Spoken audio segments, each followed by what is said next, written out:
বিনয়ী ছিলেন। ওনাকে সৃষ্টি করার পরে আল্লাহ বললেন, ইয়া আদম সাল্লিম আলা উলাইকান নাফার। আদম, এই যে ফেরেশতারা বসা, সালাম দাও। আদম বলেন, না আমি সালাম দিব কেন, আমারা দেয় না কেন? অনেক মুরব্বী আছে বলে, আমি দিব কেন, তোরা আমারে দিবি। এরকম আছে না নাই? না, সালাম সবাই সবাইকে দিবেন। স্বামী স্ত্রীকে দিবেন, স্ত্রী স্বামীকে দিবেন, বড়রা ছোটদের দিবেন, ছোটরা বড়দের দিবেন, এক ভাই আরেক ভাইকে দিবেন, বোন ভাইকে দিবেন। তাহলে ফ্যামিলির মধ্যে শান্তি দিয়ে ফ্যামিলিটাকে সমৃদ্ধ করে দিবে কে? কারণ সালাম অর্থই শান্তি। সালাম অর্থ কি? ফ্যামিলির মধ্যে আমাদের এই সালামের প্রচলন নাই। বিশ্বনবী সাল্লাল্লাহু আলাইহি ওয়াসাল্লাম স্ত্রীদেরকে আগে সালাম দিতেন, সাহাবাদেরকে আগে সালাম দিতেন। মা আয়েশা বলেন, এত বছর বিশ্বনবী সংসার করলাম, একদিনও আগে সালাম দিতে পারি নাই। সবসময় বিশ্বনবী আমাকে আগে সালাম দিয়ে দিতেন।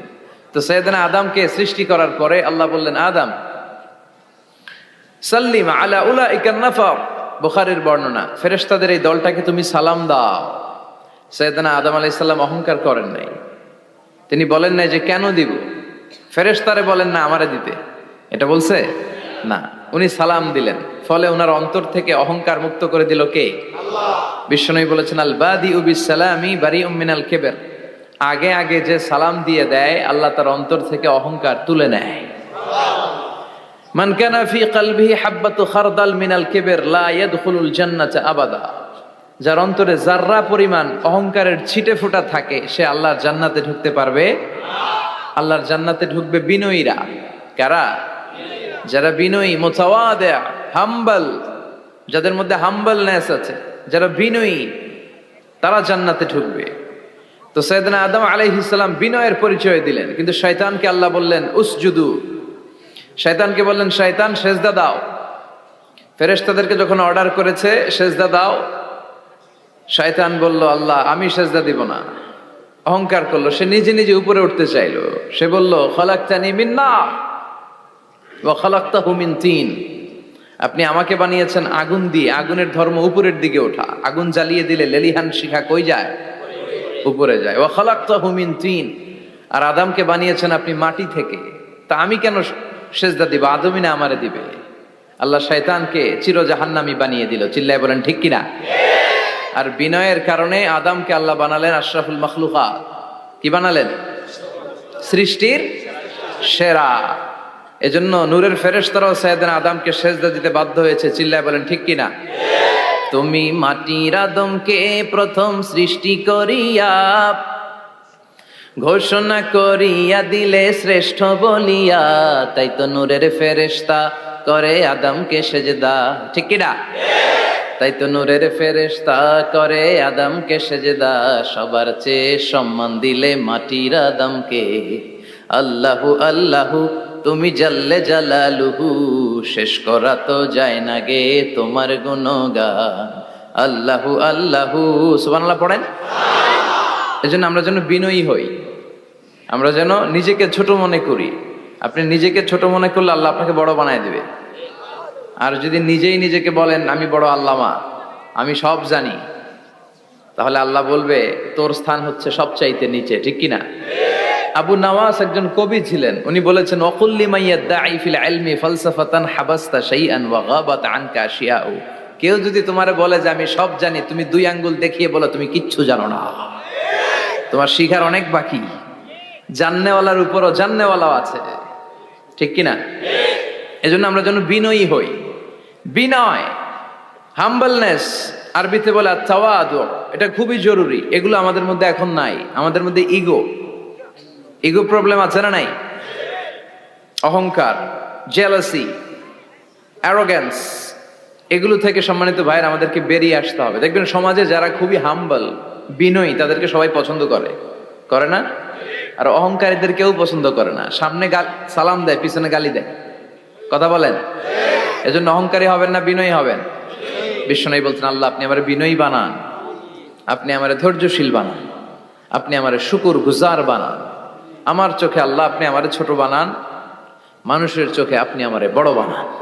এই বাণীটা একটা বিপ্লবী বাণী। লা ইলাহা মুহাম্মাদুর রাসূলুল্লাহ। ঝিনুকের ভেতর লুকিয়ে থাকে যেমন মতি, ঝিনুকের ভেতর লুকিয়ে থাকে যেমন মতি, কালমা শাহাদাতে আছে আল্লাহর জ্যোতি, কালমা শাহাদাতে আছে আল্লাহর জ্যোতি। সুবহানাল্লাহ পড়ে।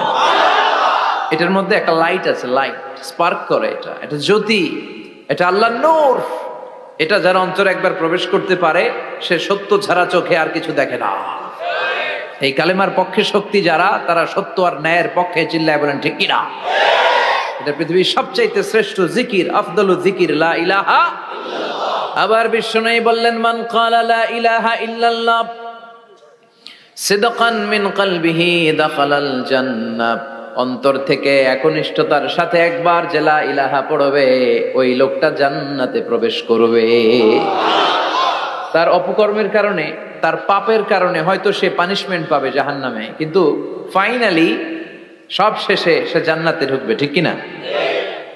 সহিহ ইবনে হিব্বান আর মুস্তাদরাকে হাকামের এক বর্ণনা, মুসা আলাইহিস সালাম আল্লাহকে প্রশ্ন করলেন, ইয়া আল্লাহ আল্লিমনি কালিমাতান আযকুরু বিহা ওয়া আদউ বিহা। আল্লাহ, আপনি আমারে একটা কালিমা শিখান, একটা জিকির শিখান, যে জিকিরটা দিয়ে শুধু আমি আপনার জিকির করব, এই জিকির কেউ জানবে না, শুধু জানবো আমি আর আপনি। সুবহানাল্লাহ পড়েন। আল্লাহ বললেন, ইয়া মুসা ইকরা লা ইলাহা ইল্লাল্লাহ। মুসা তুমি পড়ো লা ইলাহা। মুসা আলাইহিস সালাম বললেন, আল্লাহ বলছি এমন জিকির যেটা আমি আর আপনি ছাড়া কেউ জানবে না। লা ইলাহা এটা তো জাতীয় জিকির, এটা তো ইন্টারন্যাশনাল জিকির, এটা তো সবাই জানে। আমি তো চেয়েছিলাম এক্সক্লুসিভ একটা। আল্লাহ বললেন, মুসা লা ইলাহা ইল্লাল্লাহর চেয়ে শ্রেষ্ঠ জিকির আমার কাছে নাই। আমি আল্লাহর দেয়া সর্বশ্রেষ্ঠ জিকির হচ্ছে লা ইলাহা ইল্লাল্লাহ। লাউ তাদাউ লা ইলাহা ইল্লাল্লাহ ফি কাফফা ওয়াস সামাওয়াতু ওয়াল আরদু ফি কাফফা। ও মুসা, সাত আকাশ সাত জমিন যদি দাঁড়িপাল্লার এক পাল্লায় রেখে দাও আর লা ইলাহা আরেক পাল্লায় রেখে দাও, লা রাজাহাত কাফফাতু লা ইলাহা ইল্লাল্লাহ, মুহূর্তেই লা ইলাহার পাল্লাটা ভারী হয়ে যাবে। এটা একটা বিপ্লবী বাণী, এটা ভিক্ষা করার বাণী নয়। জুমার নামাজের পরে একটা টাকা দিয়া যান, আমি গরিব ইনসান, আছে না নাই? আখিরাতে সওয়াব পাইবেন পাহাড়ের সমান।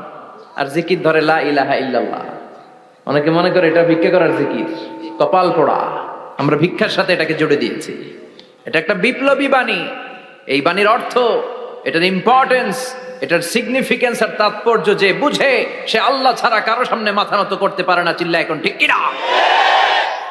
তাফসীর ফি জিলালিল কুরআনের রচয়িতা সৈয়দ কুতুব শাহিদ, নাম শুনছেন? গোটা বিশ্বব্যাপী তার নাম আর ডাক। তিনি ফি জিলালিল কুরআন লেখে গোটা বিশ্বের যুবকদের অন্তর কাঁপিয়ে দিয়েছিলেন। এই সমাজে তিনি জাহালাত দেখে এই জাহালাতের বিরুদ্ধে কলম ধরেছেন আর যুগ শ্রেষ্ঠ তাফসীর রচনা করেছেন, তাফসীর ফি জিলালিল কুরআন। এটার অনেক ভাষায় ট্রান্সলেশন হয়েছে, বাংলায়ও পাওয়া যায়। খুব সম্ভব আল কোরআন একাডেমি লন্ডন এটা ট্রান্সলেট করেছে। তো উনি এই কালিমার পক্ষে থাকার কারণে, ইসলামী আন্দোলনের কারণে তৎকালীন প্রেসিডেন্ট জামাল আব্দুল নাসের ওনাকে ফাঁসি দেওয়ার আদেশ দিয়েছে, ফাঁসির কাস্টে ঝুলিয়ে মৃত্যুদণ্ডের অর্ডার করেছে। তো জেল কোডের নিয়ম অনুযায়ী যাদেরকে ফাঁসি দেওয়া হবে, হ্যাঙ্গিং করা হবে, হ্যাঙ্গিং করার ঘন্টাখানিক আগে ওই কারা কর্তৃপক্ষ থেকে নিয়োগ দেয়া জেলখানার ইমাম সাহেব এসে তাদেরকে লা ইলাহা পড়ায়। কি পড়ায়? লা ইলাহা ইল্লাল্লাহ পড়ায়। তো সৈয়দ কুতুব শাহিদ উনিও যখন ওনাকে ফাঁসির কাজটা ঝুলানো হবে, ওই মুহূর্তে জেল কোডের নিয়ম অনুযায়ী ইমাম সাহেব এসে সৈয়দ কুতুব সাহিবকে বলতে আরম্ভ করলো যে, আমি আপনাকে কালিমা পড়াতে এসেছি, আপনি পড়েন লা ইলাহা ইল্লাল্লাহ। সৈয়দ কুতুব শাহিদ বললেন, আমারে কালিমা শিখাতে এসো না, আমি কালিমা খুব ভালো জানি। যেই কালিমা তুমি ফাঁসির আসামিদেরকে পড়ানোর কারণে মান্থলি বেতন পাও, ওই কালিমার ব্যাখ্যা করার কারণে আমাকে ফাঁসির কাজটা ঝোলা লাগছে। তুমি কালিমা পড়াও, তুমি বেতন নাও, আর আমি কালিমার ব্যাখ্যা করার কারণে আমার ফাঁসি হয়, তার মানে তোর কালিমা আর আমার কালিমা এক কালিমা না। কালিমার মধ্যে পার্থক্য আছে না নাই? ইমানের মধ্যে পার্থক্য আছে না নাই? যে ইমানে প্রয়োজনে জ্বলে ওঠে না, যে ইমান সত্য ন্যায়ের কথা বলে না, যে ইমানে প্রয়োজনে জ্বলে ওঠে না, যে ইমান সত্য ন্যায়ের কথা বলে না, যে নাই যে ঈমান অন্তরে নাই মুখে শুধু ফাঁকা বলি, কি করে তারে বলো ঈমান বলি, কি করে তারে বলো ঈমান বলি, কি করে তারে বলো ঈমান বলি, ঠিক কি না? যে ঈমান দিন কায়েমের আন্দোলনের ধার ধারে না, যে ঈমান লেবাসধারী কোরআন হাদিস তাও পড়ে না, যে ঈমান খাজার নামে মাজার গড়ে ফুলুস কামায়, যে ঈমান শিরকিয়াতের আমল করে ভীত না হয়, যে ঈমান ইমানে ভুলে নাস্তিকতার মঞ্চে ওঠে, যে ঈমান বাতিল মতের দোসরে হয়ে ফায়দা লুটে, যে ঈমান শুধুই কেবল খায় দায় আনন্দ করে, যে ঈমান দেখে না যে আরাকানে ভাইরা মরে, যে ঈমান ময়দানে নাই, যে ঈমান বাস্তবে নাই মুখে শুধু ফাঁকা বলি, কি করে তারে বলো ঈমান বলি, কি করে তারে বলো ঈমান বলি, কি করে তারে বলো ঈমান বলি, চিল্লায় বলেন ঠিক কি না? ঈমানে ঈমানে পার্থক্য আছে, কালেমায় কালেমায় পার্থক্য আছে। ওই কারা কর্তৃপক্ষের নিয়োগ করা ইমাম সাহেবের লা ইলাহা ইল্লাল্লাহ আর তাফসির ফি জিলালিল কোরআনের রচয়িতা সৈয়দ কুতুব শহীদের লা ইলাহা এক কালিমা নয়, এক লা ইলাহা নয়, চিল্লায় এখন ঠিক কি না? পার্থক্য আছে, আলাদা। এজন্য আসল লা ইলাহার অনুসারী হতে হবে। লা ইলাহার ধারক এবং বাহকরা হচ্ছে সত্য এবং ন্যায়ের পক্ষে। যত বিপদ আসে, যত আপদ আসে, যত ঝুঁকি আসে, পাহাড় সম ঝুঁকিকে ডিঙ্গিয়ে তারা লা ইলাহার কালেমার পতাকাকে উড়িয়ে দেয়, চিল্লায় বলেন ঠিক কি না? এজন্য ঈমানে ঈমানে পার্থক্য আছে। আমরা যেন আসল ঈমানদার হতে পারি, আল্লাহ তৌফিক দাও, আমিন। আর জোরে পড়েন আমিন। আমরা সব সময় যেন আল্লাহর জিকির দিয়ে হৃদয়টাকে সিক্ত রাখতে পারি, তুমি তৌফিক দাও, আমিন। বিষ্ণু বলেছেন লা ইয়াজালু লিসানুকা রাতবান মিন যিকরিল্লাহ, তোমার জিহ্বাটা যেন আল্লাহর জিকিরে সব সময় ভিজা থাকে। কি থাকে? সব সময় যেন পড়ি সুবহানাল্লাহ, আলহামদুলিল্লাহ, লা ইলাহা ইল্লাল্লাহ, সব সময় যেন আমরা পড়ি আল্লাহু আকবার। বিষ্ণু বললেন আহাব্বুল কালাম ইলাল্লাহি আরবা, খেয়াল রাখবেন আল্লাহর কাছে সবচেয়ে প্রিয় কথা চারটা। কয়টা? আহাব্বুল কালামি ইলাল্লাহি আরবা, আল্লাহর কাছে সবচাইতে প্রিয় কালাম হচ্ছে চারটা। লা ইয়াদুররুকা বিআইয়িহিন্না বাদাআতা, এই চারটার কোনটা দিয়ে শুরু করবে এটা তোমার ব্যাপার, আগে পরে করলেও কোনো সমস্যা নাই। চারটার একটা হচ্ছে সুবহানাল্লাহ, আরেকটা হচ্ছে আলহামদুলিল্লাহ, আরেকটা হচ্ছে লা ইলাহা ইল্লাল্লাহ, আরেকটা হচ্ছে আল্লাহু আকবার। এজন্য সব সময় আল্লাহর জিকির করতে রাজি আছেন তো? আল্লাহরে ডাকতে রাজি আছেন? ফাযকুরুনি ওয়াশকুরুলি, আল্লাহ বলেন যদি আমার জিকির করো আমিও তোমাদের জিকির করি, যদি আমার স্মরণ করো আমিও তোমাদের স্মরণ করি। আবার বিষ্ণু বললেন, আল্লাহ ঘোষণা দেন ফাইন যাকারানি ফি নাফসি যাকারতুহু ফি নাফসি, আমার বান্দা যদি একা একা আমার জিকির করে আমিও আমার বান্দাকে একা একা স্মরণ করি। ওয়া ইন যাকারানি ফি মালাইন যাকারতুহু ফি মালাইন খায়রিম মিনহু, আর মহা সম্মেলনে যদি বান্দা আমারে স্মরণ করে আমি এর চাইতো শ্রেষ্ঠ মহা সম্মেলন ফেরেশতাদেরকে নিয়ে আমার বান্দাকে স্মরণ করি। ওয়া ইন তাকাররাবা ইলাইয়া শিবরান তাকাররাবতু ইলাইহি যিরাআন, আমার বান্দা যদি আমার দিকে এক বিঘত আসতে চায় আমি আমার বান্দার দিকে এক হাত এগিয়ে যাই। আমার বান্দা যদি আমার দিকে এক হাত আসতে চায় আমি আমার বান্দার দিকে দুই হাত চলে যাই। ওয়া ইন আতানি ইয়ামশি আতাইতুহু হারওয়ালা, আর আমার বান্দা যদি আমার কাছে হেঁটে হেঁটে আসতে চায় আমি আমার গোলামের দিকে দৌড়ে দৌড়ে যাই।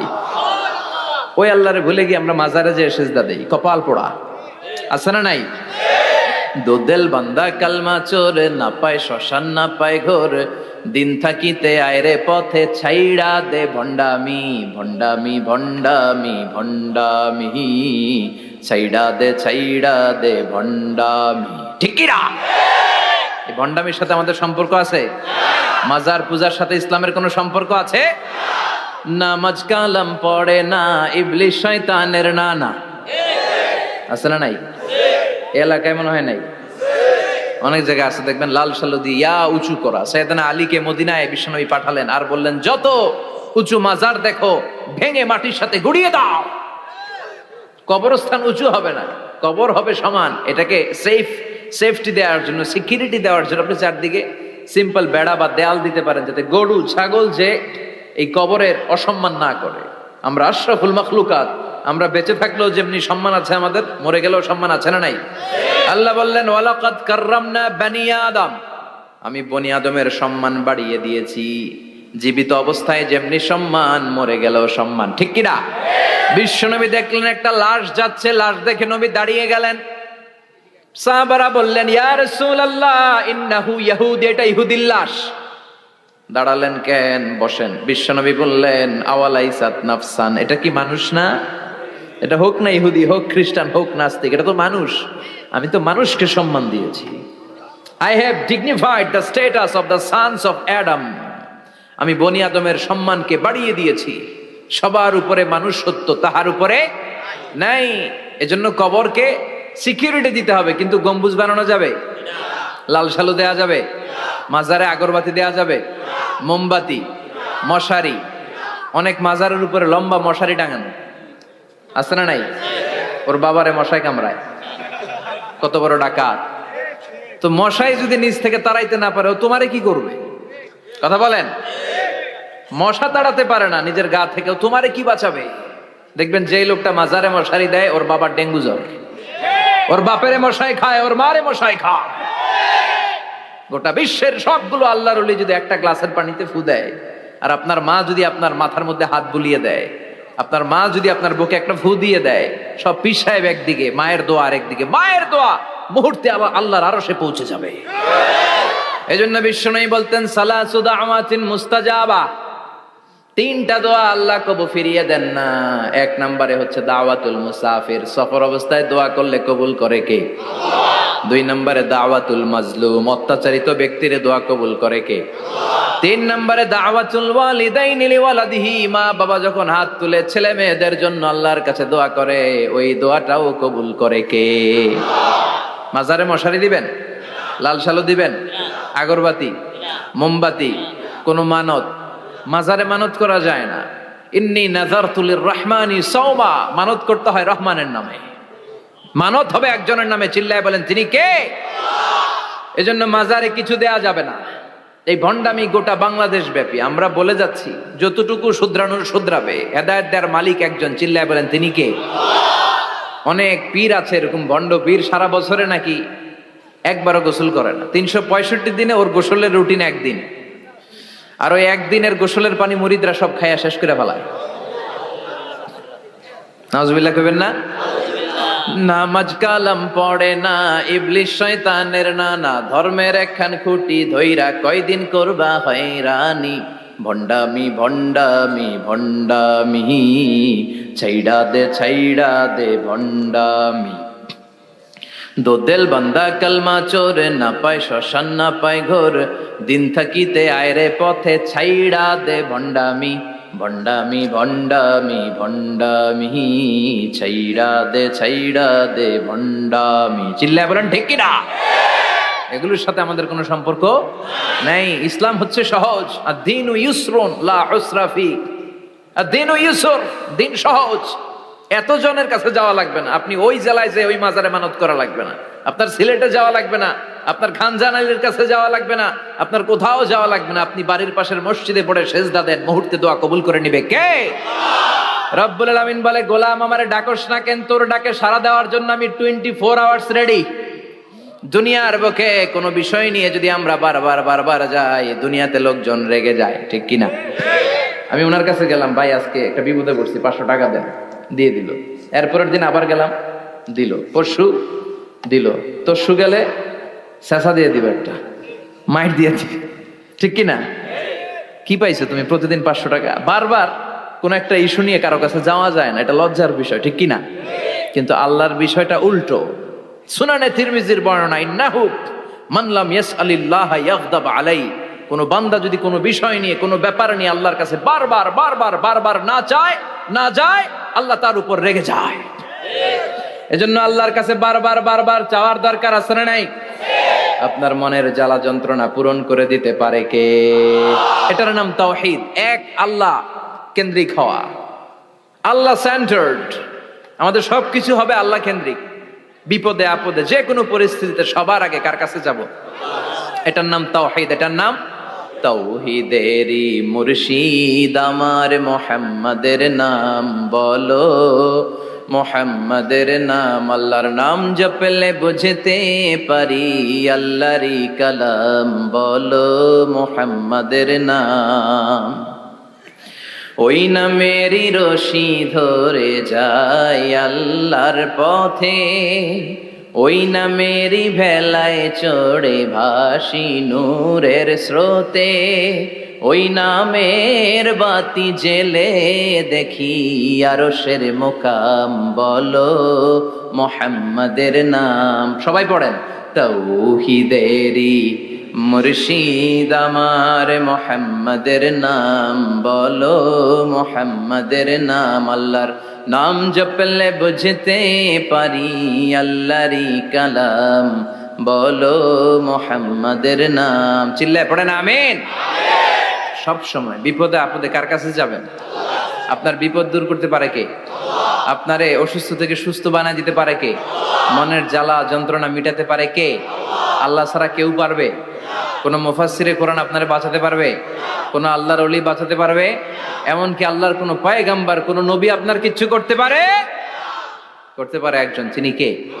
কিনা আল্লাহ বলেছেন, ওয়াকাযালিকা জাআলনাকুম উম্মাতান ওয়াসাতান লিতাকুনু শুহাদা আলান নাস। তোমাদেরকে হতে হবে উম্মাতান ওয়াসাতান, মধ্যমপন্থী উম্মাত, মাঝামাঝি থাকতে হবে। কিন্তু আমরা এদেশে মার্জিনালাইজ করে ফেলি, বুঝতে পেরেছেন? এক প্রান্তে চলে যায়। যারা চরমনায়ের মুরিদ অন্যদেরকে আর দেখা যাবে না, যারা শর্ষিনার মুরিদ এরাই সব, অন্যদিকে যাওয়া যাবে না। যারা জামাত ইসলাম অন্যদিকে আর যাওয়া যাবে না। যারা হেফাজতে ইসলাম অন্য কারোর মধ্যে আর হক নাই। যারা আহলে হাদিস এরা তো সব নিয়েই গেছে, সব হক সুন্নাহ এদের কাছে, কারো মুখের কোনো কথা এদের কাছে কোনো দাম নাই। আপনি যত হকের কথা বলেন এদের দলেই নাকি ঢুকতে হবে। তো আমার এই দেশে সুন্নি ভাইরা গালি দেয় আহলে হাদিস বলে, আবার আহলে হাদিসরা আমার গালি দেয় সুন্নি বলে। বুঝতে পেরেছেন? মাঝামাঝি থাকাটা এই বাংলাদেশে খুব কঠিন, কিন্তু আপনাকে মাঝামাঝি থাকতে হবে। আপনাকে ওয়াসাতিয়ার পদ্ধতিতে আসতে হবে, উম্মাতান ওয়াসাতা, মাঝামাঝি। মাঝামাঝি, ডানেও না বায়েও না, সিরাতুল মুস্তাকিমে ডান বাম নাই, এটা সোজা। এই রাস্তা একবার যদি উঠে যান এই রাস্তা শেষ হয়ে যাবে জান্নাতুল ফেরদাউসের ভিতরে। চিল্লায় বলেন ঠিক কিনা? এই জন্য আমরা যেন মিডল পাথ ধরি, আমরা যেন কট্টর না হই, আমরা যেন মাঝামাঝি হই। আপনি তাবলিগ করতে পারেন, করেন, খুব ভালো। তাবলিগের ভাইদের একটা ভালো গুণ হচ্ছে নিজের খেয়ে নিজের পরে ইসলামের দাওয়াত দেয়, ঠিক কিনা? নিজের টাকা ভেঙে দাওয়াত দিচ্ছে, তো তাদের কারণে অনেকে কালিমা শিখছে, অনেকে নামাজ শিখছে, তাদেরও কন্ট্রিবিউশন আছে না নাই? তো যারা তাবলিগ করেন আপনি মনে করবেন না যে সব হক সব সত্য, শুধু আপনি হকের ডিলার এটা মনে করবেন না। সব সত্য হক এটা আপনার বাবার দাদার সম্পত্তি এটা মনে করবেন না। সব দলের মধ্যে হক থাকতে পারে, বরং সব দলের ভালো ভালো জিনিসগুলো নিয়ে নিজেকে সাজানো দরকার। কথা বলেন? জামাত ইসলামের মতো, হেফাজতে ইসলামের মতো আন্দোলনের স্পিরিট থাকতে হবে। চিল্লা এখন ঠিক কিনা? আমার সুন্নি ভাইদের মতো নবীর প্রেম অন্তরে থাকতে হবে। চিল্লা এখন ঠিক কিনা? তাবলিগের ভাইদের মতো হৃদয়ে ইখলাস থাকতে হবে। এই সবগুলোর সমন্বয় হচ্ছে ইসলাম, সবগুলোর সমন্বয় ইসলাম। এজন্য কখনো মনে করবেন না যে আমি একদল করি তার মানে অন্য সব দল মনে হয় বাতিল, ওগুলো মনে হয় মুসলমান না, ওগুলো আমার চোখেই ধরে না। এটা ঠিক না, এটা ইহুদিদের স্বভাব। ইহুদিরা শুধুমাত্র হকের ডিলার মনে করতো নিজেদেরকে, ইহুদি ছাড়া বাকি কাউরে ওরা চোখে দেখতে পারতো না। এজন্য আমরা কি কট্টরপন্থী হব না মধ্যমপন্থী? চিল্লায় বলেন, কট্টরপন্থী না মধ্যমপন্থী? আল্লাহ আমারে যতদিন বাঁচিয়ে রাখা আমি মধ্যম পন্থার কথা বলেই যাব, up to my death. It's my mission, it's my vision. এটাই আমার লক্ষ্য, যে মধ্যম পন্থার ইসলামকে প্রমোট করা, যেটা বিশ্বনবীর ইসলাম, যেটা মদিনার ইসলাম, যেটার মধ্যে বাড়াবাড়ি নাই, ছাড়াছাড়ি নাই, ঠিক কিনা? আল্লাহ তুমি আমাদেরকে বুঝার তৌফিক দান করো। সূরার নাম হচ্ছে সূরাতুত তাকাসুর। চিল্লায় বলেন কি নাম? এই সূরার সেন্ট্রাল সাবজেক্ট ম্যাটার হচ্ছে we have to go back to our Lord. আমাদেরকে ফিরে যেতে হবে আমাদের রবের কাছে।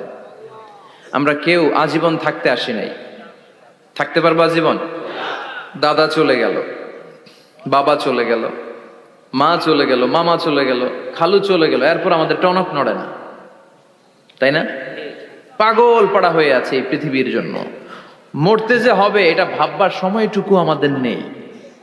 আমরা ব্যস্ত আমাদের ক্যারিয়ার নিয়ে, আমাদের লাইফ নিয়ে, আমাদের সমাজ নিয়ে, আমাদের ফ্যামিলি নিয়ে, আমাদের সন্তান আর সম্পদ নিয়ে আমরা super busy. We are leading a very super busy life. We don't have even a single time to think about death. মৃত্যু নিয়ে ভাবার একটা মুহূর্ত আমাদের নাই। কিন্তু পৃথিবীর সবচাইতে সুনিশ্চিত বিষয় হচ্ছে মৃত্যু, ঠিক কিনা? The most certain thing in our life is death. আমাদের জীবনের সবচাইতে সুনিশ্চিত বিষয় হচ্ছে মরণ, মরবই আমরা। And the most uncertain thing in our life is the time of death. আর আমাদের জীবনের সবচেয়ে অনিশ্চিত বিষয় হচ্ছে মৃত্যুর সময়। আমরা জানি না মরবো, যে এটা জানি, জানেন না? কিন্তু কখন মরবো এটা জানি। এই সূরাটা আপনারে এই জিনিসটা জানান দিতে এসেছে যে দুনিয়ার সম্পদ, লোভ, লালসা এগুলো নিয়ে পড়ে থেকো না। এই যে আমাদের ফ্যামিলি, আমাদের বাচ্চা কাচ্চা, আমাদের এত টাকা পয়সার হিসেব, মাস শেষে বাড়ি ভাড়া, গ্যাসের বিল, এইটা সেটা, আপনি কি মনে করছেন যে আপনি চলে গেলে এগুলো থেমে থাকবে? কিছুই থেমে থাকবে না, সব চলবে আগের মতো, থাকবেন না আপনি। এজন্য শাহাদাত ফয়সাল ওনার ফেসবুকে সর্বশেষে লিখে গিয়েছিল, আমি হীন দুনিয়া, মানে এমন দুনিয়া যেটাতে আমি নাই, সব চলে, সকাল গড়িয়ে বিকেল হয়, শীত শেষে গ্রীষ্ম আসে, দিন শেষে রাত নামে, সব চলে, নাই শুধু আমি। চিল্লায় বলেন ঠিক কিনা? তো এজন্য এগুলি একটু ভাবেন। অনেক ব্যস্ত আমরা, এই দুনিয়ার পুরো জীবনটা এটা হচ্ছে লালসাময় একটা জীবন, লোভ, মরিচিকা, মায়াজাল। এই মায়াজালে আমরা আটকে আছি, ফলে মৃত্যুর কথা আমরা ভুলে গিয়েছি। পাগলের মতো ছুটছি, আরো টাকা লাগবে, আরো খ্যাতি লাগবে, আরো যশ লাগবে, আরো দাপট লাগবে আমার। এত টাকা দিয়ে কি হবে? এত সম্পদ দিয়ে কি হবে? এত ব্যস্ততা দিয়ে কি হবে তোমার? স্টপ, থামুন, অনেক হয়েছে, আম্মা থামুন। Take a rest, take a breath and think about death. Think that you have to go back to your Lord. একটু বসেন না, একটু ভাবেন যে আমাকে চলে যেতে হবে, চলে যেতে হবে। এই কোলাহল, এই ব্যস্ততা এগুলো থাকবে, থাকবো না আমি। সাইয়েদনা ওমর ফারুক বলেছেন, মুতু ক্বাবলা আন তামুতু, মরার আগে একবার মরো। হাসিবু ক্বাবলা আন তুহাসাবু আলাইকুম, তোমার হিসাব নেওয়ার আগে তুমি একবার নিজের হিসাবটা করো না।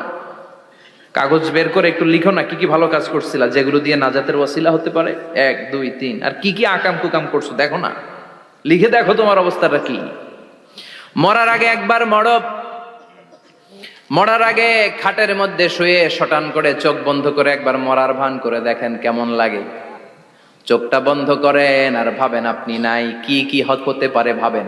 আপনার ছেলে মেয়েরা কান্না জুড়ে দিবে, আপনার প্রাণের স্ত্রী বিলাপ শুরু করে দিবে, বন্ধু বান্ধবের চিৎকার আর মাতম, স্থানীয় এলাকার মসজিদে ঘোষণা, অমুক এলাকার নিবাসী অমুক ভাই অমুকের ছেলে অমুক দুনিয়ায় নাই। সব আত্মীয়রা চলে আসবে, ফেসবুকে স্ট্যাটাস দেয়া হবে, সবাই সবাইকে জানাবে বিকাল 4টায় অমুক হাই স্কুল ময়দানে আপনার জানাজা। ছুটে আসবে, সবাই ছুটে আসবে আপনাকে শেষ বিদায় দিতে, গুড বাই জানানোর জন্য, আল ওয়াদা, বিদায় জানাতে আসবে সবাই। 4 তাকবীর দিয়ে আপনার জানাজা হবে, অশ্রুসিক্ত জানাজায় আপনার বিদায় হবে। কাঠের খাটিয়ার মধ্যে করে কাঁধে তুলে আপনারে কবরে নেওয়া হবে, আগে থেকে খুঁড়ে রাখা কবরটার মধ্যে আপনারে বিছিয়ে দেয়া হবে, বাঁশের কচি দিয়ে তার উপরে মাটির চাপা দিয়ে সব চলে যাবে। ভাবেন না একবার চোখ বন্ধ করে, this is the circle of life, this is the nature of life. এটা সবার হবে, আমার হবে, আপনার হবে। এত মায়া, এত ভালোবাসা কই যাবে? কেউ থাকবে না, সবাই আপনার অন্ধকার কবরে রেখে দিয়ে চলে আসবে। উপরে বাঁশের কঞ্চি, তার উপরে মাটির চাপা, অন্ধকার আর অন্ধকার। এই অন্ধকার যেন শেষ হতে চায় না, শুধুই অন্ধকার, ঠিক কিনা? এজন্য আমাদের চলে যেতে হবে। দাদা গেল, চাচা গেল, মামা গেল, আমাদেরকেও যেতে হবে, জোরে কোন ঠিক কিনা? একদিন মাটির ভেতরে হবে ঘরে মন আমার, কেন বান্ধ দালান ঘর, প্রাণ পাখি উড়ে যাবে পিঞ্জর ছেড়ে। ধরা ধামে সবই রবে, তুমি যাবে চলে। বন্ধু বান্ধব যত, মাতা পিতা দ্বারা সুত, সবই হবে তোমার পরে। মন আমার কেন বান্ধ দালান ঘর, একদিন মাটির ভেতরে হবে ঘরে। মন আমার কেন বান্ধ দালান ঘর, ঠিক কিনা? সব পরে থাকবে, চলে যেতে হবে আমাদেরকে। এজন্য আখিরাতের কথা যেন আমাদের স্মরণ হয়। বিশ্বনবী বলতেন, নাহাই তুকুমান জিয়ারাতিল কবুর, আমি তোমাদেরকে কবর জিয়ারত করতে আগে নিষেধ করতাম, কিন্তু এখন নিষেধাজ্ঞা প্রত্যাহার করে নিলাম। এখন সব সময় তোমরা কবরের সামনে যাবা আর জিয়ারত করবা। কবরস্থানে জানতো বড়ুয়া কৃষ্ণপুরের এই গ্রামের কবরস্থান আছে? কোন দিকে? পূর্ব দিকে আছে, গোখরার জলের ওদিকে। যান আপনারা, একটু যাবেন, একটু গেলে আখিরাতের কথাটা স্মরণ হবে। ওখানে ছোট শিশুরা শুয়ে আছে, কিশোর যুবকরা আছে, আপনার মতো তাগড়া যুবক, মুরব্বীরা আছে।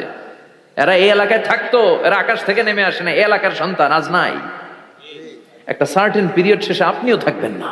This is the nature of life, this is the circle of life.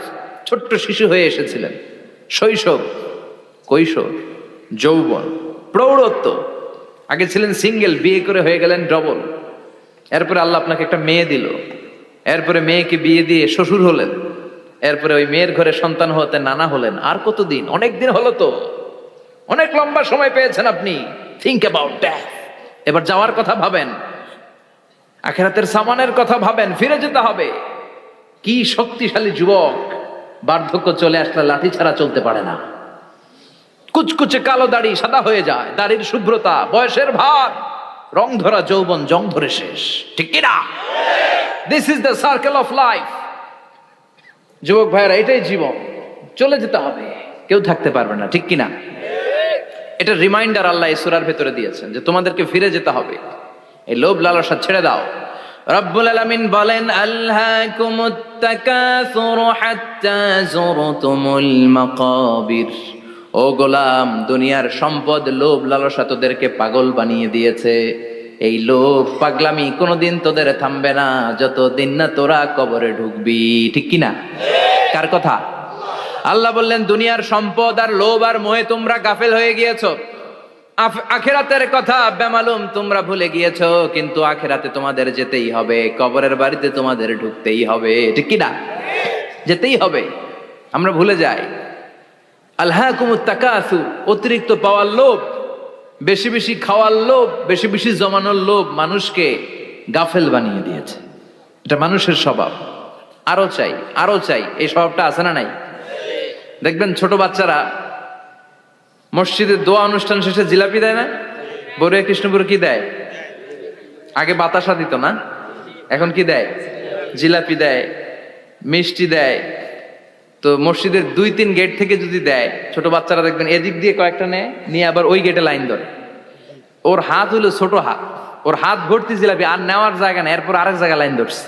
আরো লাগবে, আরো লাগবে, এই আরো আরো আরো চাই।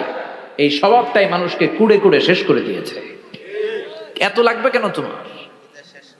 চাহিদার কোনো শেষ নাই। Unlimited demand of human being. যার আছে বেশি তার চাই বেশি। যার সাইকেল আছে তার হুন্ডা চাই, হুন্ডা আছে তো প্রাইভেট কার চাই, প্রাইভেট কার আছে তো প্লেন চাই, প্লেন আছে তো হেলিকপ্টার চাই, হেলিকপ্টার আছে তো ওইটা চাই, ওইটা আছে তো সেটা চাই, ঠিক কিনা? এলাকার মেম্বার যে হয়েছে চেয়ারম্যান হতে চায়, আছে না নাই? চেয়ারম্যান সাহেব এমপি হতে চায়, আছে না নাই? এমপি সাহেব মন্ত্রী হতে চায়, আছে না নাই? মন্ত্রী সাহেব প্রধানমন্ত্রী হতে চায়, আছে না নাই? কিন্তু এই দেশে সুযোগ নাই। কথা কন। এই দেশে প্রধানমন্ত্রী সিলেক্টেড। 2-3 জনের বাইরে কেউ প্রধানমন্ত্রী হইতে পারবি না, ঠিক কিনা? আমার এই জীবনে তো আমি 2-3 জনেরই দেখলাম। বেগম খালেদা জিয়া, মাননীয় প্রধানমন্ত্রী শেখ হাসিনার ছোট্টবেলা দেখেছি এরশাদকে, আমরা তখন ছোট। তো মানুষের চাহিদার কোনো শেষ নাই, যার আছে বেশি তার চাই বেশি। এজন্য বিষ্ণু বলেছেন, উনজুরু ইলা মান হুয়া আসফালা মিন, তোমার চেয়ে যে খারাপ আছে ওর দিকে তাকাও। ওয়ালা তানজুর মান হুয়া আ'লা মিন, তোমার চেয়ে যে ভালো আছে ওর দিকে তাকায়ও না, তোমার চেয়ে যে খারাপ অবস্থানে আছে ওর দিকে তাকাও। অনেকে নিজের অবস্থান নিয়ে সুখী না, এরকম আছে না নাই? আল্লাহ আমার এটা দিল না রে, ওইটা দিল না রে, পাইলাম না রে, কিচ্ছু হয় না, কি করবো জীবন, হতাশ। আসলে আছে কিন্তু অনেক, কিন্তু শুকরিয়া নাই, ডাকাত, ঠিক কিনা? নিজের অবস্থান নিয়ে সুখী না, কিন্তু অনেক লোক আছে তারা আপনার অবস্থানে পৌঁছতে চায়। তাদের দিকে তাকিয়ে দেখেন, আপনি যে অবস্থানে আছেন এই অবস্থানে পৌঁছাটা অনেকের কাছে স্বপ্ন। তারা প্রতিনিয়ত সংগ্রাম আর স্ট্রাগল করে যাচ্ছে আপনার অবস্থানে পৌঁছতে, আর আপনি এটা নিয়ে সন্তুষ্ট না। শেখ সাদির নাম শুনেছেন? বালাগাল উলা কাশাফাত দুজা, এই কবিতাটার রচয়িতা ইরানের বিখ্যাত এক কবি। উনি একবার আর্থিক সমস্যার মধ্যে দিয়ে সময় কাটাচ্ছেন, টাকা নাই, পয়সা নাই, পায়ে দেওয়ার মতো জুতা নাই। উনি খুব দুঃখ পেলেন, হায় রে, আমি ইরানের এত বড় কবি, আমার পায়ে দেওয়ার মতো জুতা নাই। দুঃখ ভরা মন নিয়ে রাস্তায় হাঁটতে বেরোলেন। হাঁটতে হাঁটতে হঠাৎ দেখলেন একটা লোক শুয়ে শুয়ে কাঁদছে, ওই লোকটার দুইটা পাই নাই, পাই নাই। উনি সেজদায় পড়ে গেলেন, আল্লাহর কাছে ক্ষমা চাইলেন, আল্লাহ অনেক দিয়েছো, শুকর আলহামদুলিল্লাহ। এজন্য যেই পরিস্থিতিতেই থাকি না কেন আমরা কি পড়বো? জোরে বলেন, কি পড়বো? এজন্য আল কানাতু মিনাল ইসলাম, অল্পে তুষ্ট থাকার নাম হলো ইসলাম। সম্পদ লাগবে কিন্তু সম্পদের পাহাড় লাগবে না, ঠিক কি না? অল্প খান, অল্প পড়েন, অল্প জামান, অল্পের ভেতরে বরকত ঢুকাইয়া দিছে কে? দেখবেন যাদের সম্পদ অল্প তারা সুখী বেশি। জরিপে এটা দেখা গিয়েছে, অনেক সার্ভেতে এটা এসেছে, যারা সম্পদশালী এরা দুঃখী বেশি, এদের দুঃখ বেশি, টেনশন বেশি। খুব স্বাভাবিক, টাকা যার বেশি রোগ তার বেশি, টাকা যার বেশি টেনশন তার বেশি, টাকা যার বেশি ঘরে শান্তি তার কম। আছে না নাই? ঘরের ভেতরে অশান্তি, ছেলে কথা শোনে না, ছেলে টানে গাঞ্জা, মেয়ে করে পরকিয়া। আছে না নাই? স্ত্রী কথা শোনে না, ভালোবাসা নাই, ঘরটা জাহান্নামের টুকরা। রোগ বালাই, এক একটা হসপিটাল বিল পরিশোধ করতে মাসে 5 লাখ 10 লাখ। আছে না নাই? কিছু খেতে পারে না, ডাক্তার একেবারে ডায়েট মেনু বেঁধে দিয়েছে। ডায়েট, ভেরি ডায়েট মেনু, এটা এটা এটা এটা কিছুই খাবেন না, শুধু গরু খাবেন না, খাসি খাবেন না, চিংড়ি খাবেন না, খালি ঘাস খাবেন। ইচ্ছে মতো ঘাস খাবেন, মানে ঘাস জাতীয় যত আইটেম আছে সব খাবেন, শাক খাবেন, সবজি খাবেন, সালাদ খাবেন। গরু, চিংড়ি, মুরগি, গোশত, ইলিশ কিছু খেতে পারে না। তাহলে রোগ বেশি, খাওয়ার মজা নাই, ঘরে সাংসারিক শান্তি নাই, খালি ব্যারাম আর ব্যারাম, ঠিক কিনা? কিন্তু সম্পদের পাহাড় গড়েছে। আর অল্প যারা খায়, অল্প পড়ে, রিক্সাওয়ালা, কুলিওয়ালা, অল্প বেতনের চাকরি, কিন্তু হক হালালি মেনে চলে, দেখবেন শান্তি আছে অনেক। হ্যাঁ, বাসা ভাড়া দেয়, ফ্যামিলি চালায়, বাচ্চাদের স্কুল বিল, এরপরও মাস শেষে 1-2 হাজার টাকা হাতে থেকে যায়। আর ওর প্রতি মাসে 10 কোটি টাকা ইনকাম, তারপরও ব্যাংকের ঋণ আছে না নাই? সুখ কারে বলে? কিভাবে আপনি সুখকে ডিফাইন করবেন? সুখ তো টাকায় কিনা যায় না, শান্তি টাকা দিয়ে হয় না, শান্তি দেওয়ার মালিক কে? শান্তি আছে অল্প খেয়ে শুকর করার মধ্যে, শান্তি আছে আলহামদুলিল্লাহর মধ্যে। চিল্লায় বলেন ঠিক কিনা? এজন্য অল্প খাবো, অল্প পড়বো, অল্প জামাবো, অল্পের ভেতরে বরকত দিয়েছে কে? দেখেন, ধনী ভাইরা খেতে পারে না, কিন্তু রিক্সাওয়ালার কি সমস্যা হয়? রিক্সাওয়ালারা সব খেতে পারে, কুলিওয়ালা, দিনমজুর, এরা একেবারে স্লিম সুঠাম দেহি, মেদহীন পেট, পেটে কোনো মেদ নাই, ভুড়ি নাই। আর কোটিপতিদের মেদ আছে না নাই? এত বড় বড় পেট, ঠিক কিনা? আমাদেরও পেট আছে, তবে হালাল পেট, এটা হারাম টাকা দিয়ে এই ভুড়ি বানাই নাই আমরা। চিল্লে বলেন ঠিক কিনা? রিক্সাওয়ালা, কুলিওয়ালা নিজেও নামাজ পড়ে, বউও নামাজ পড়ে, বাচ্চাটাও নামাজ পড়ে, রিক্সা চালায় আর জিকির করে লা ইলাহা ইল্লাল্লাহ, লা ইলাহা ইল্লাল্লাহু মুহাম্মাদুর রাসূলুল্লাহ সাল্লাল্লাহু। সুখ আর শান্তি, তাদের ঘরে সুখ। ধনী, কোটিপতি, ভিআইপি, সিআইপিস, এদের রাতে ঘুম নাই, 1 ঘন্টা ঘুমানোর জন্য 4টা ট্যাবলেট খাওয়া লাগে, এরকম আছে না নাই? কিন্তু ঘুমের জন্য যে ট্যাবলেট খাওয়া লাগে রিক্সাওয়ালা এটা জানেই না। ওর যেখানে রাইত ওইখানেই, ওর মাথা বিছনায় লাগতে দেরি, ওর ঘুম আসতে দেরি হয়, ওর ঘুমে নাকের ডাকের আওয়াজে ট্রাকের ইঞ্জিনও ফেল। সুবহানাল্লাহ পড়েন। এজন্য অনেক বেশি সম্পদের পাহাড় করা লাগবে, এই চিন্তা যেন আমাদের মাথায় না আসে। চিল্লায় বলেন ঠিক কিনা? এজন্য রব্বুল আলামিন বলেন আল্হাকুমুত তাকাসুরু হাত্তা যুরতুমুল মাকাবির। বেশি বেশি সম্পদ উপার্জনের আকাঙ্ক্ষা তোমাদেরকে আখিরাত থেকে গাফেল বানিয়েছে। এই গাফলতি কশিনকালেও তোমাদের কমবে না যতক্ষণ না তোমরা কবরে ঢুকবা। হাত্তা যুরতুমুল মাকাবির, মাকবারাতুনের প্লুরাল মাকাবির, যতক্ষণ না কবরে না ঢুকবা, কবরস্থান তোমার আবাসস্থল না হবে, ততক্ষণ পর্যন্ত এই চাই চাই মানসিকতা কমবে। মানুষের স্বভাব হলো আরো চাই, আরো চাই, আরো চাই করে ফকিরেরা কারা? আল্লাহ গালি দিয়ে বললেন তোরা সব ফকিরনি। তোরা কি? ইয়া আইয়ুহান নাসু আনতুমুল ফুকারাউ ইলাল্লাহ ওয়াল্লাহু হুয়াল গানিয়ুল হামিদ। সুবহানাল্লাহ পড়েন। আল্লাহ ডেকে বললেন গোলাম আনতুমুল ফুকারা ইলাল্লাহ, তোমরা সবাই ফকির, ধনী হলো একজন, তিনি কে?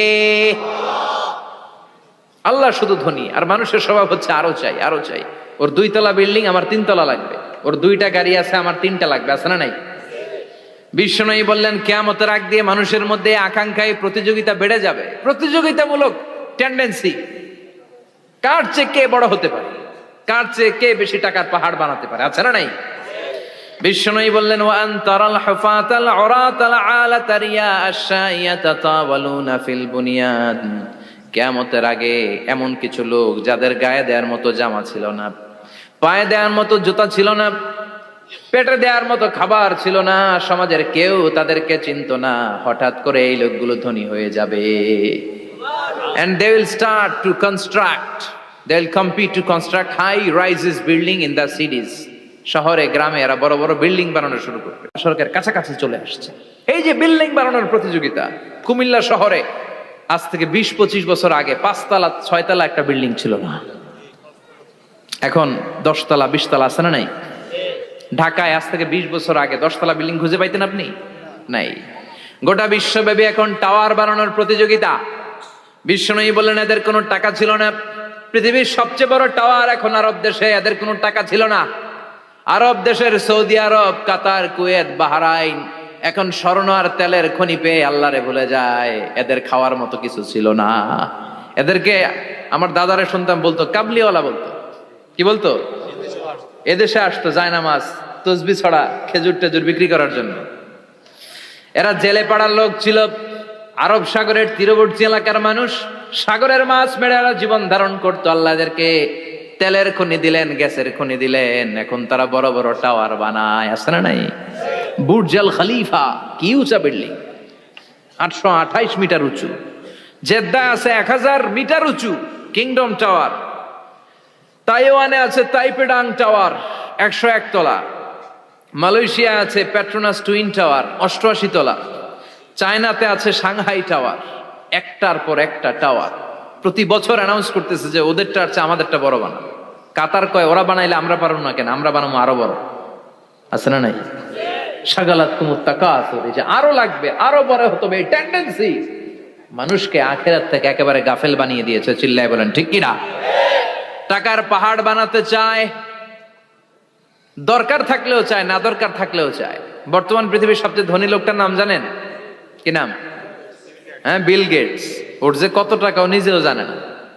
ওর পকেট থেকে যদি $100 একটা বান্ডিল পড়ে যায়, এটা তুলতে ওর যত সময় লাগবে, ও না তুলে যদি হেঁটে যে আইডিয়া নিয়ে হাঁটতেছিল ওইটা নিয়ে হাঁটে, ওদিকে আরো বেশি ইনকাম হয়ে যাবে।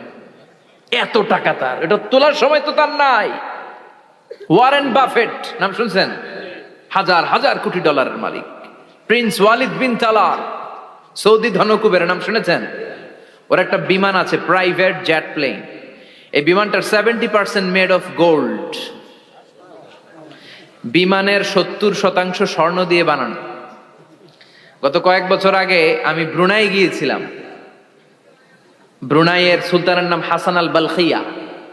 উনি একটা প্যালেস আরবিতে বলে কাসার, মানে হচ্ছে রাজপ্রাসাদ। পৃথিবীর সবচাইতে বড় রাজপ্রাসাদ ব্রুনাইতে বান্দার শরীফ বেগাওয়ানে অবস্থিত। আমি গিয়েছি ওখানে। প্রায় 1800 থেকে 2000 কক্ষ আছে ওই প্যালেসে, রাজপ্রাসাদে। ওই রাজপ্রাসাদের টয়লেটের কমোড গুলো মেড অফ গোল্ড, স্বর্ণ দিয়ে বানানো। নাউজুবিল্লাহ পড়বেন না? এই হাসান আল বালখিয়া নিজে বিমান চালায়। ওর সংগ্রহে 500টা রোলস রয়েস লাক্সারিয়াস কার আছে।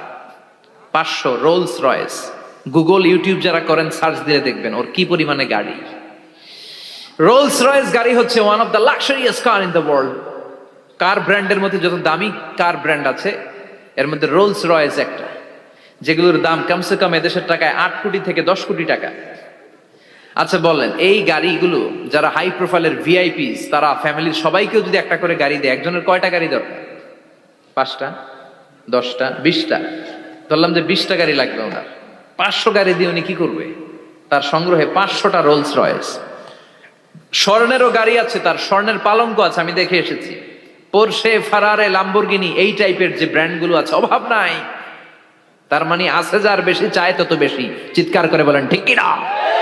এজন্য আল্লাহ বললেন, আল্লাহকুমুত তাকাসুরু হাত্তা যুরতুমুল মাকাবির। দুনিয়ার লোভ তোমাদেরকে আখিরাত থেকে গাফেল বানিয়ে দিয়েছে। দুনিয়ার লোভ লালসার মধ্যে পড়ে আখিরাতকে বেমালুম তোমরা ভুলে গিয়েছো। এই গাফলতি কোনোদিন কমবে না যতদিন না তোমরা কবরে ঢুকো। ঠিক কি না? সম্পদ উপার্জনে ইসলাম বাধা দেয় না, কিন্তু সম্পদ হৃদয়ে স্থান দেয়া যাবে না। সম্পদ উপার্জন করতে হবে, খরচ করে ফেলতে হবে। বেশি সম্পদশালী হতে হলে আল্লাহর সন্তুষ্টির জন্য যাকাত দিতে হবে। কে দিতে হবে? দে যাকাত, দে যাকাত, তোর দিল খুলবে পরে, আগে খুলো খাত। দে যাকাত, দে যাকাত, তোরা দে রে যাকাত। ঠিক কি না? দিল পরে খুলবে, আগে হাত খোলেন। হাত খুললে দেখবেন দিলটারে খুলে দিয়েছে কে? সাইয়েদনা মুসা আলাইহিস সালামের জামানায় ওনার চাচাতো ভাই ছিল মিশরের সবচাইতে বড় ধনী, যাকাত দেয় নাই। তার কি করুণ পরিণতি হয়েছে কোরআনে আছে না নাই? এত সম্পদ ছিল, তার সম্পদগুলো সে সিন্ধুকে আটকে রাখতো। আর এই সিন্ধুকের চাবিগুলো আলগানোর জন্য, কাঁধে নেওয়ার জন্য 10 জন লোক লাগতো। সিন্ধুক কাঁধে নেওয়ার জন্য, সিন্ধুকের চাবি, চাবির গোছা কাঁধে নেওয়ার জন্য কয়জন? তাহলে কি পরিমাণ সম্পদ ছিল? সাইয়েদনা মুসা বললেন, সম্পদের মালিক তুই হস নাই, আল্লাহ বানাইছে। কারণ বলে, ইন্নামা উতিতুহু আলা ইলমিন ইনদি, আল্লাহ আমারে সম্পদ দেয় নাই, আমি আমার মেধা খাটিয়ে সম্পদ বানিয়েছি। যাকাত আমি দিব না। মুসা বললেন, তাহলে আযাবে পড়বি। কারণ কয় পারলে আযাবান, পারলে আযাবান। আল্লাহ বললেন, ফাখাসাফনা বিহি ওয়া বিদারহিল আরদ। ও মুসা, নিরাপদ দূরত্বে চলে যাও, এখনই ভয়ঙ্কর ভূমিকম্প হবে, আযাব দেব। কারণ সহ কারণের সব সম্পদ আমি জমিনের ভেতরে ঢুকায়া দেব। আমি নিজে কারণের বাড়ি দেখে এসেছি। মিশরের রাজধানী কায়রো থেকে প্রায় 150 কিলো দূর একটা জেলা আছে, ফায়ুম জেলা। ওইখানে কারুনকে আল্লাহ তার সব সম্পত্তি সব মাটিতে দাবিয়ে দিয়েছেন। দাবাতে দাবাতে হাঁটু পর্যন্ত যখন কারুন জামিনে দেবে যায়, ভাবছে উঠে যাবে। কোমর পর্যন্ত যখন মাটির মধ্যে দেবে যায়, ভাবছে উঠতে পারবে। গলা পর্যন্ত যখন দেবে যায়, হাত তুইলা কয় আমি ঈমান আনলাম। ও মুসা, সব সম্পদ তোর আর তোর আল্লাহর লইয়া যা, খালি আমারে বাঁচা, আমারে।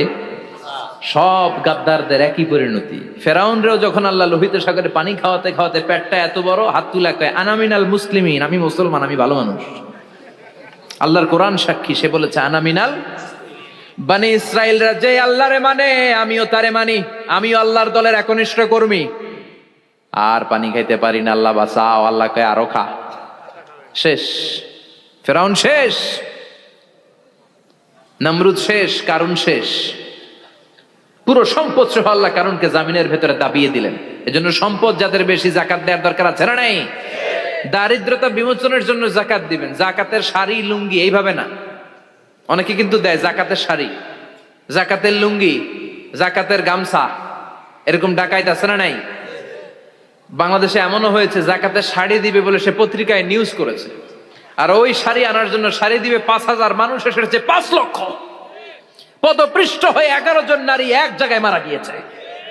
কিয়ামতের দিন আল্লাহ বিচারের কাঠগড়ায় এই বিজনেস ম্যাগনেটকে দাঁড়িয়ে সেদিন জিজ্ঞাসা করবে যে কেন তুই এদেরকে কষ্ট দিয়েছিলি? চিল্লা এখন ঠিক কিনা? এদের মৃত্যুর দায়ভার এই শিল্পপতি এড়াতে পারবে না। যাকাতের শাড়ি, যাকাতের লুঙ্গি বিতরণের জন্য আল্লাহ তোমারে ধনী বানায় নাই। ধনীদের দায়িত্ব হলো গরিবের হাতে সম্পদ পৌঁছে দেয়া। ওফি আমওয়ালিহিম হাক্কুন লিসাইলি ওয়াল মাহরুম। গরিব আমার কাছ থেকে সম্পদ আর যাকাত নিয়ে সে আমার প্রতি করুণা করেছে। আমি যাকাত দেই বলে আমি কোনো দয়া দেখাই নাই। কথা বুঝতে পেরেছেন? আইডিয়াটা ক্লিয়ার করে নেন। যাকাত দেয়া আমার জন্য কি? কথা বলেন। ফরজ। আর যে জাকাত নেয় তার জন্য জাকাত খাওয়া কি ফরজ? আমি গরিব মানুষ, আমি জাকাত খাবো না, না খাইয়া থাকুম, রোজা রাখুন, কথা কন। আমার যে জাকাত নেওয়া লাগবে এমন কোনো কথা নাই, কিন্তু আমি যে ধনী আমার দিতেই হবে, এটা ফরজ। তার মানে আমি দিয়ে আমি দয়া করি নাই, ও নিয়ে আমারে বাঁচাইয়া দয়া করে গেছে। চিৎকার করে বলো ঠিক কিনা। ইসলাম বলে রাস্তার এক পাশে পাঁচতলা আর এক পাশে গাছতলা, এটার নাম ইসলাম না। ওফিয়ামু আলিহিম হাক্কুন লিসাইলি ওয়াল মাহরুম, খেটে খাওয়া মানুষ, সুবিধা বঞ্চিত মানুষদের দ্বারে যে তুমি জাকাতের টাকা পৌঁছে দাও। জাকাতকে ফরজ করা হয়েছে দারিদ্রতা বিমোচনের জন্য। আপনি শাড়ি লুঙ্গি দিলে কি হবে? ওরে শাড়ি দিচ্ছেন দুপুরে, রাত্রেবেলা ও আরেক জায়গায় লাইন ধরে আছে, বিরিয়ানির প্যাকেট দিতেছে ওইখানে, কথা কন। সারাটা বছর ও জাকাতের টাকা নেবে, ওর কিচ্ছু হবে না। বরং এমন কিছু তাকে করে দিতে হবে যেটা দিয়ে সে ফ্যামিলি লিড করতে পারে। একটা সিএনজি কিনে দেন, ওই ফ্যামিলিতে কোনো যুবক থাকলে সিএনজি চালায়া, অটো চালায়া ফ্যামিলিটারে চালাবে। একটা টঙের দোকান করে দেন, চায়ের দোকান, চা বিক্রি করে ফ্যামিলিটারে চালাবে। অস্ট্রেলিয়ান একটা গাই কিনে দেন, গরুর দুধ বিক্রি করে তার ফ্যামিলি চলবে। কিংবা মাছের একটা খামার করে দেন, মুরগির খামার করে দেন, ঠিক কিনা? ওমরে ফারুক বলতেন এমন ভাবে জাকাত দাও যাতে করে যাকে জাকাত দিয়েছে জীবনে কোনোদিন সেজন্য আর কারো কাছে যে হাত পেতে জাকাতের জন্য দাঁড়িয়ে না থাকে। এই বিধানটা কার? এজন্য আল্লাহ বললেন আলহাকুমুত তাকাসুরু হাত্তা যুরতুমুল মাকাবির, দুনিয়ার লোভ লালসা তোমাদের কমবে না যতদিন না তোমরা কবরে ঢুকো। কার কথা? চিল্লায় বলেন কার? এজন্য দুনিয়ার প্রতি যে আমাদের লোভ, এটা কি বাড়াইতে হবে না কমাইতে হবে? এই দুনিয়ার জীবন এটা ক্ষণিকের। আমাল হায়াতুদ দুনিয়া ইল্লা মাতাউল গুরুর, এটা ভোগের সামগ্রী, আজ আছে কাল না, এটা হাতের ময়লা। দুনিয়ার এই জীবনের দৃষ্টান্ত হচ্ছে চারটা স্বর্ণের টুকরা আর তিনটা লাশের মতো। স্বর্ণের টুকরা চারটা, চিৎকার করে বলেন তো কয়টা? লাশ তিনটা, জোরে বলেন কয়টা? অনেক অনেক আগের যুগের তিনজন যুবক জীবিকার তাগিদে তারা বের হয়েছে কর্মসংস্থান করে খাবে। পথিমধ্যে তারা গুপ্তধন পেয়েছে, স্বর্ণের বার পেয়েছে, তো বড় বড় চারটা পেয়ে তারা মহা খুশি। আমাদের আর কাজ করা লাগবে না, এগুলো বেচে আজীবন খাবো, সুখে থাকবো। তো তিনজন মিলে বললো চারটা স্বর্ণের টুকরা তিনজনের মধ্যে ভাগ করে দেওয়ার আগে একজন এক কাজ কর, বাজার থেকে কিছু রুটি নিয়ে আয়, খুব ক্ষুধা লেগেছে, খেয়ে নেই। একজন রে রুটি আনতে পাঠিয়ে দুইজন মিলে ভাবে ওইটারে যদি মেরে ফেলতে পারি তাহলে তো তোর আর আমার মধ্যে কোনো ঝামেলা নাই। স্বর্ণের টুকরা কয়টা? তুই নিবি দুইটা, আমি নেব দুইটা। আর যেটারে রুটি আনতে পাঠাইছে ওইটা মনে মনে ভাবতেছে রুটির মধ্যে বিষ মিশাই নিয়ে যাব।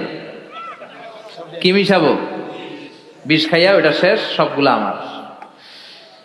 তো বিষ মিশাই নিয়ে আসছে, আর আগের পরিকল্পনা অনুযায়ী এই দুইজন মিলে তাকে নৃশংসভাবে হত্যা করেছে। হত্যার পরে কয় প্রচন্ড ক্ষুধা লাগছে, লো আগে খায়া লই। দুইজন মিলে বাজার থেকে আনা বিষ মাখানো রুটি খেয়ে ওই দুইটাও শেষ। স্বর্ণের জায়গায় স্বর্ণ পড়ে আছে, স্বর্ণগুলো নেয়ার মতো মানুষ আর নাই, ঠিক কিনা? এজন্য মানুষের এই চাহিদা কমবে না। বিশ্বনবী বলেন লাউ আন্না লিকুল্লি ইবনে আদম ওয়াদিয়ান মিন যাহাব আহাব্বা আই ইয়াকুনা ইলাইহি ওয়াদিয়ান, আল্লাহ প্রত্যেককে, আমাদের প্রত্যেককে যদি একটা করে স্বর্ণের পাহাড়ের মালিক বানিয়ে দেয়। কয়টা করে পাহাড় দেখছেন কোনোদিন? কই দেখছেন? চিটাং গেছিলেন? এই চট্টগ্রামে গেলে দেখা যায় কি পাহাড়। এই একটা পাহাড় স্বর্ণের, এক একটা স্বর্ণের পাহাড়ের মালিক যদি আমাদের এক একজনকে বানায় দেওয়া হয়, এরপর আমরা চাবো আরেকটা স্বর্ণের পাহাড়ের মালিক কেমন করে হওয়া যায়। আচ্ছা বলেন তো, একটা স্বর্ণের পাহাড় আমার 14 পুরুষ বিক্রি করে খাইলেও শেষ করতে পারবো এটা? তো আরেকটা কেন লাগবে আমার? ওয়ালাই আমলা আফাহু ইল্লা তুরাব, বিষ্ণু বলেন কবরের মাটি যতক্ষণ না তোর মুখে না ঢুকবে তোর এই চাওয়া চাওয়া খাই খাই স্বভাব বন্ধ হবে না। এজন্য আল্লাহ বললেন আলহাকুমুত তাকাসুরু হাত্তা যুরতুমুল মাকাবির, দুনিয়া তোমাদেরকে গাফেল বানিয়ে দিয়েছে, গাফলতি কমবে না যতদিন না কবরে ঢুকো। কবরে ঢুকা লাগবে, কবরে ঢুকা লাগবে না? কবরে আমাদেরকে যেতেই হবে, যেখানেই থাকেন। কবরের প্রশ্ন আছে না নাই? অনেকে বলে হুজুর বিমান হামলায় মারা গিয়েছে, বিমান জ্বলে পুড়ে ছাই হয়ে গিয়েছে, তার কবর কোথায়? তার আত্মাটা যেখানে আছে ওই জায়গায় প্রশ্ন আছে না নাই? অনেকে বলে হুজুর সাগরের মধ্যে পড়ে মারা গিয়েছে, তিমি মাছ খেয়ে ফেলেছে, তার কোনো অস্তিত্ব নাই, কিন্তু তার রুহুটা আছে না নাই? প্রতিটা রুহু সংরক্ষণ করে কে? প্রত্যেকটা আত্মা আল্লাহর কাছে সংরক্ষিত থাকে। প্রতিটা রুহু, প্রতিটা মানুষ মালাকুল মাউতকে দেখতে পায়। আপনিও দেখবেন, আমিও দেখব। মুমিনদের কাছে এসে মালাকুল মাউত একজন যুবকের বেশে সাদা ধবধবে জুব্বা পরে সুগন্ধি মেখে মুমূর্ষু ব্যক্তির শিওরে বসে বলে, ইয়া আইয়াতুহান নাফসুল মুতমাইন্না, হে প্রশান্ত আত্মা, উখরুজি ইলা মাগফিরাতুল্লাহি ওয়া রিদওয়ানি, আল্লাহর ক্ষমা আর দয়ার দিকে বের হয়ে আসো। বলা মাত্রই মুমিনের আত্মাটা স্মুথলি বের হয়ে আসে। কাফান মিন আকফানিল জান্নাহ, হানুত মিন হানুতিল জান্নাহ, জান্নাত থেকে আনা সুগন্ধি কাফনের মধ্যে পেঁচিয়ে তিনি রূহটাকে নিয়ে ইল্লিনে চলে যায়। সরাসরি দেখে মালাকুল মাউতকে। আর যারা ইসলাম বিরোধী, কোরআন বিরোধী, তাদের সামনে এসে মালাকুল মাউত ত্রাস সৃষ্টি করে। আগে ধমক। হাইওয়েতে মাঝে মাঝে ডাকাতি হয় না? বাসগুলোর মধ্যে যখন ডাকাতি হয়, বাসে থাকে 50 জন, ডাকাত ঢুকে 5 জন, এই 5 জনের ভয়ে সবগুলো পেশাব করে দেয়। কারণ ত্রাস সৃষ্টি করে। এসেই চাইনিজ কুড়াল দিয়ে আগে কুবায় দেয় 4-5 জনের। রক্ত দেখে কি দেওয়ার সব আগে রেডি করে রাখে। মালাকুল মাউত এসে কাফের নাস্তিক মুশরিকদের সামনে সেরকম একটা ত্রাস সৃষ্টি করে। ভয়ে লোকটা কাঁপতে থাকে। ওর কাছে ভদ্র ভাষায় কথা বলে না, সুন্দর জামা পরে আসে না, কালো কুচকুচে চেহারা, ভয়ঙ্কর একটা রূপ নিয়ে, আকৃতি নিয়ে ইসলাম বিরোধীদের মাথার সামনে আসে। দুর্গন্ধযুক্ত চেহারার দেহ নিয়ে ধমক দিয়ে বলে, ও পাপাত্তা, ইয়া আইয়াতুহান নাফসুল খাবিসা উখরুজি ইলা গাদাবিল্লাহ, হে পাপাত্তা, আল্লাহর রাগ, ক্রোধ আর গজবের দিকে বের হয়ে আয়। মুমিনের আত্মা বলার সাথে সাথে যেমনি মুমিনের দেহ থেকে বের হয়ে জান্নাতি কাফনের ভেতরে ঢুকে, কাফেরদের আত্মাও কি এরকম তাড়াতাড়ি বেরোতে চায় নাকি? কাফেরদের আত্মা বেরোতে চায় না। ডানে দৌড়, বায়ে দৌড়, সামনে দৌড়, পেছনে দৌড়, আহা, দৌড়াদৌড়ি করে। মালাকুল মাউত এটাকে টেনে হিচড়ে, একটা জীবিত ছাগলকে জবেহ না করে, জবাই না করে, তার চামড়া উল্টার দিকে টেনে হিচড়ে বের করলে ছাগলটা যত কষ্ট পায়, এর চেয়ে কমসে কম 70 গুণ বেশি কষ্ট দিয়ে কাফের মুশরিক আর গাদ্দারদের রূহ কবজ করা হয়। আল্লাহ, এই পরিস্থিতি থেকে তুমি আমাদের বাঁচাও। মুমিনদের রূহ যেমনি কবজ হয়, ওইভাবে রূহ কবজের ব্যবস্থা করে দিও। ইমানের মৃত্যু নসিব করে দিও, শাহিদি মৃত্যু নসিব করে দিও। আমাকে শহীদ করে সেই মিছিলে শামিল করে নিও, যে মিছিলের নেতা মীর হামজা, খোবায়েবে খাব্বাব, আল্লাহর কাছে ছিল অতি প্রিয়, শামিল করে নিও। আমাকে শহীদ করে সেই মিছিলে শামিল করে নিও। পড়েন আমিন। আর জোরে পড়েন আমিন। তার মানে বিমান দুর্ঘটনায় হোক, কিংবা লঞ্চ ডুবিতে হোক, কিংবা আগুনে পড়ে হোক, কিংবা আত্মঘাতী হামলায় হোক, যে যেখানেই মারা যায়, কবরের 3টা প্রশ্ন তার জন্য আছে না নাই? ইসলাম বিরোধীদের জন্য প্রশ্ন 3টা, আপনারা যারা মুমিন তাদের জন্য 4টা। আপনাদের জন্য একটা বেশি, আলহামদুলিল্লাহ। কোন? কবরে এসে প্রথম প্রশ্ন করবে, মুনকার নাকির যখন চলে আসবে, 40 কদম যখন আত্মীয় স্বজনরা লাশটাকে কবরের মধ্যে দিয়ে 40 কদম চলে যায়, তখনই ফেরেশতা চলে আসে। আহা, শেষ, সব শেষ। এসেই পরীক্ষা শুরু। মার রব্বুক, তোর রবের নাম কি? চিল্লায় বলেন, আমাদের রবের নাম কি? আমরা বলবো রব্বি আল্লাহ, আল্লাহ আমারে রব। দমে দমে তনু মনে তারি অনুভব। পড়েন, আল্লাহ আমারে রব। তোমার দুনিয়াতে আমি যেদিকে তাকাই, অথই নিয়ামতে ডুবে আছি সবাই। পাখ পাখালির গানে শুনি তসবিহ কল রব, তসবিহ কল রব, আল্লাহ আমারে রব। প্রথম প্রশ্ন, তোমার রব কে? আমরা বলবো আমাদের রব আল্লাহ। দ্বিতীয় প্রশ্ন, ওমা দীনু, তোমার ধর্মের নাম কি? আমরা কি বলবো? তৃতীয় প্রশ্ন, বিশ্বনবীর চেহারা দেখিয়ে বলা হবে, আতারিফু হাদার রাজুল, এই লোকটারে চিনো নাকি? আমরা বলবো চিনি, আমাদের প্রাণের নবী, ঠিক কি না? চাঁদের চেয়ে সুন্দর তুমি নবী আমার কমলিওয়ালা, দু জাহানের বাদশা তুমি প্যারা নবী সাল্লে আলা, চাঁদের চেয়ে সুন্দর তুমি নবী আমার কমলিওয়ালা, ঠিক কি না? 3টা প্রশ্নের যথাযথ উত্তর যখন দিয়ে দিলেন, আপনার জন্য অতিরিক্ত আরেকটা প্রশ্ন করা হবে, ওয়ামা ইলমুক, তোমার নলেজ কি? তিনটা প্রশ্নের উত্তর যে তুমি করতে পারলা, কিভাবে পারলা, কেমনে জানলা, নকল করে বলছো নাকি জেনে বুঝে আসছো? নকল হয় না? এখন তো পরীক্ষা চলতেছে বোধহয়। কি পরীক্ষা? এসএসসি পরীক্ষা। নকল হয়? কৃষ্ণপুরে নকল নাই না? এখন মনে হয় এগুলো একটু কমছে।